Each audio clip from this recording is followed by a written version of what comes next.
కింద ఏముంది? చిన్న కుందేలు బలము లేని జీవులైనను అవి పేటు సందులలో నివాసం కల్పించుకుంటాయి అంట. అక్కడ మీకు అర్థమవుతుందా? చదువు వచ్చిన వాళ్ళైతే, చదువు రాని వాళ్ళైతే జాగ్రత్తగా వింటే మీకు కూడా అర్థమైంది. పక్కన అటు పేరు ఇచ్చాడు, అవి ఏం చేస్తాయో పక్కన రాశాడు. చీమలు అవి ఏం చేస్తాయి? వేసవి కాలంలో ఆహారం. ఇప్పుడు చిన్న కుందేళ్ళు అంట, పక్కనే ఉంది బండ సందుల్లో వాటి నివాసాలు ఏర్పాటు చేసుకుంటాయి అంట. దేవునికి స్తోత్రం చెప్పండి. కుందేలు చాలా వాటికి ఇష్టమైన ఆహారం.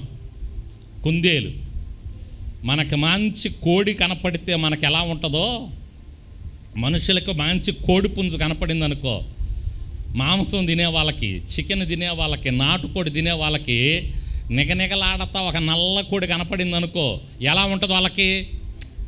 దీన్ని కోసుకొని తినాలి అనిపిస్తుంది. అలాగే కొన్ని జంతువులకి కుందేలు అనేది చాలా ఇష్టమైన ఆహారం. కుందేలు పోరాడలేదు, కుందేలుకు కొమ్ములు ఉండవు, కుందేలు బలము లేనివి, ఆహారానికి కమ్మగుంటాయి కొన్ని జంతువులకి. అందుకని కుందేలు ఏం చేస్తుందో తెలుసా? జాగ్రత్త పడి బండ సందుల్లోకి వెళ్ళి అక్కడ నివాసం ఏర్పాటు చేసుకొని ఆ లోపల ఆ ఇంట్లో ఉంటాయి, బయటికి రావు. దేవునికి స్తోత్రం. అయ్యో జంతువులు నన్ను చూసినాయి అంటే, శత్రువు మమ్మల్ని చూశాడంటే మమ్మల్ని తినేస్తారు, కాబట్టి మేమేం చేయాలంటే బండ సందుల్లోకి వెళ్ళి అక్కడ ఏర్పాటు చేసుకోవాలని కష్టపడతాయి అంట. ఆ బండ సందుల్లో నివాసాలు ఏర్పాటు చేసుకొనడానికి. ఇది మనకేమి నేర్పిస్తుంది అంటే, మనము కూడా శత్రువైనటువంటి సాతాను దాడి చేస్తే వాడి ముందు గెలవలేం. సాతాను చాలా బలమైన వాడు, కాబట్టి వాడి ముందు మన ఆటలు సాగవు. వాడు కానీ వల వేసాడంటే పడిపోతాం మనం. అయితే వాడి వలకి చిక్కకుండా మనం జాగ్రత్త పడాలి అంటే బండెవరో తెలుసా? వచ్చిన చూడండి, బాగుంటుంది. బండెవరో?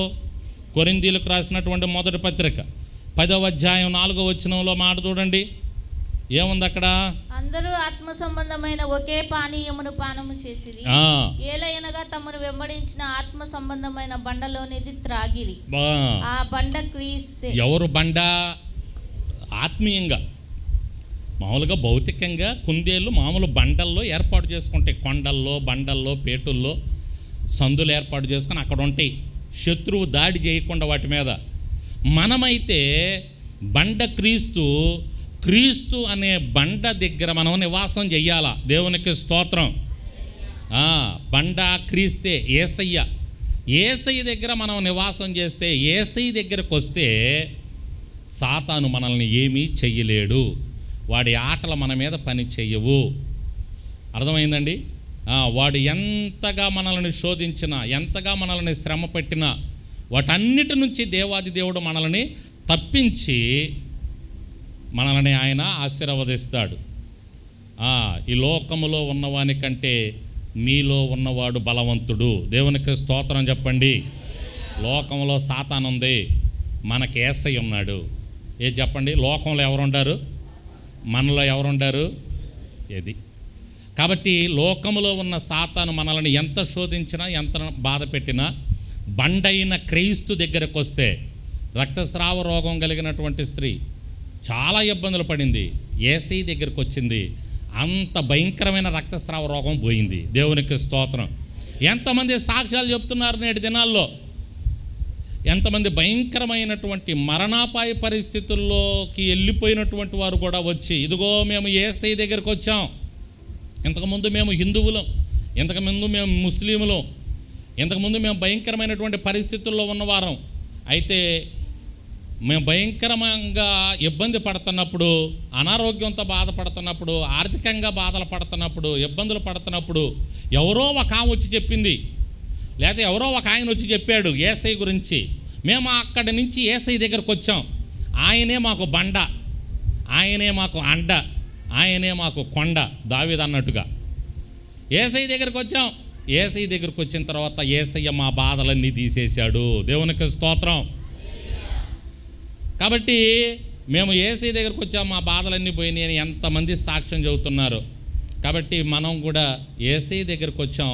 యేసయ్య మనకు బండలాగుండాడు. సాతాను కుయుక్తులు ఏవి మన మీద పని చేయవు. దేవునికి స్తోత్రం చెప్పండి.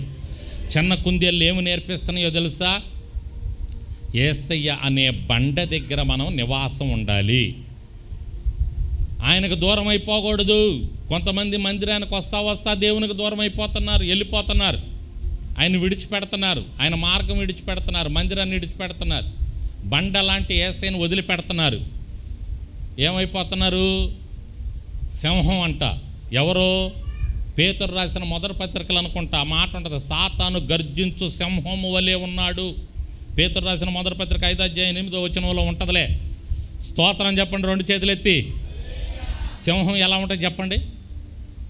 సింహం ఎలా పడిద్ది మీద? ఒక్కసారి పడిందంటే చీల్చేస్తుంది. అలా సాతాను కూడా చీల్చటానికి మన మీద, మన పక్కన రెడీగా ఉన్నాడంట. అయితే బండ అయిన యేసయ్య దగ్గరకు వచ్చి, అయ్యా నా బండ, నా కొండ నీవేనయ్యా అని ఆయన దగ్గర నివాసం ఏర్పాటు చేసుకుంటే సాతాను కుయుక్తులు ఏవి మన మీద పనిచేయవు. దేవునికి స్తోత్రం చెప్పండి. చిన్న కుందేలు చూడండి, ఎక్కడికి వెళ్ళి ఏర్పాటు చేసుకుంటున్నాయి నివాసం. మనమైతే మందిరానికి రాకుండా దేవునికి దూరం అయిపోతున్నాం. మన నివాసాలు యేసయ్య దగ్గర చేసుకోకుండా ఎక్కడెక్కడో చేసుకుంటున్నాం. అందుకే సాతాను పట్టుకుంటున్నాడు. కాబట్టి మన నివాసాలు యేసయ్య దగ్గర తీసుకోవాలంట. చిన్న కుందేళ్ళు బలము లేని జీవులు, అవి బండ సందులో నివాసం ఏర్పాటు చేసుకుంటున్నాయి.